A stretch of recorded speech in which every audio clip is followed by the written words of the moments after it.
call to the honourable member for Clark. Deputy Speaker, let there be no misunderstanding. This country must achieve net zero carbon emissions as soon as possible, and by that I mean 2035, not 2050.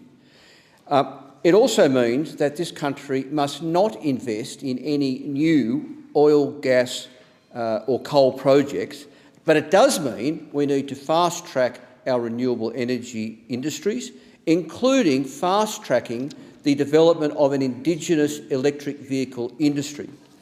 But all of those ambitions and needs none of them let the government off the hook that right now and for the immediate future we need energy security when it comes to fuels, oils and lubricants. Yes, let's get rid of them as soon as we can, but right now, tomorrow, next month, next year, we must have absolute fuel security when it comes to our carbon-based fuels, oils and lubricant.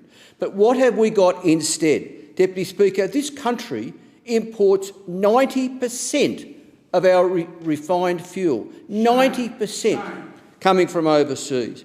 And much of our 68-day stock that we claim to have in our possession is in fact in the United States of America and on ships at sea. In other words, we have bugger all fuel reserves within our borders on our land.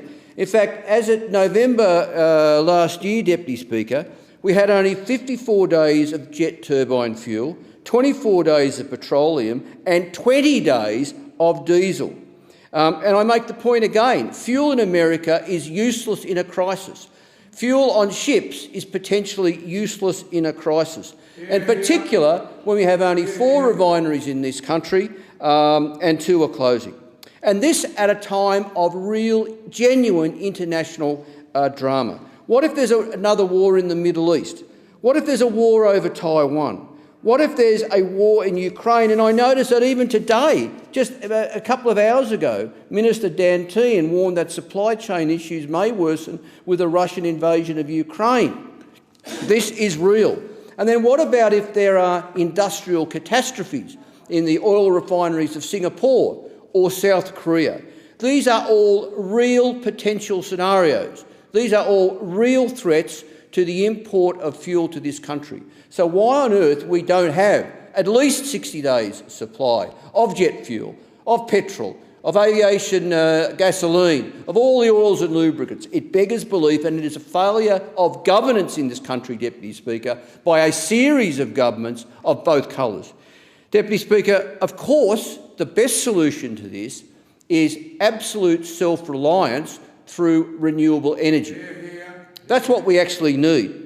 And we have an abundance of these renewable energy sources that we can be bringing online far more quickly than we are already. In fact, Australia is genuinely a renewable energy powerhouse with remarkable resources like our wind, our solar, hydro, the potential for geothermal, wave, tide, and the emerging technologies that are on the drawing board and technologies that we can't even fathom just yet, that we will discover over the next several years if we get behind these industries.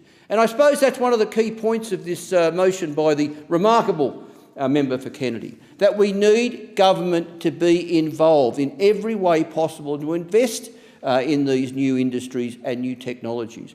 And I think paragraph 7 of the motion is very important, that Australia moves to establish the manufacturing of electric vehicles and their component parts, including battery production, for which we have the minerals, with a target of 100% of all local, state and federal government vehicles and buses in metropolitan areas being Australian-made by 2035. Deputy Speaker, that's achievable. We have the know-how, we have the money, we have the resources. We just don't have the political will and the incentives to make it happen.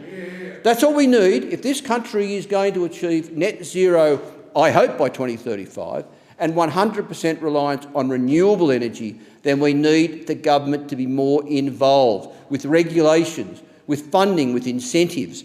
And I reckon that's a great start, a target of 100% local, state and federal government vehicles and buses by 2035. Heavens, all those levels of government rely on federal funding. We have the levers at our disposal to force them to make it happen. Thanks, Deputy Speaker.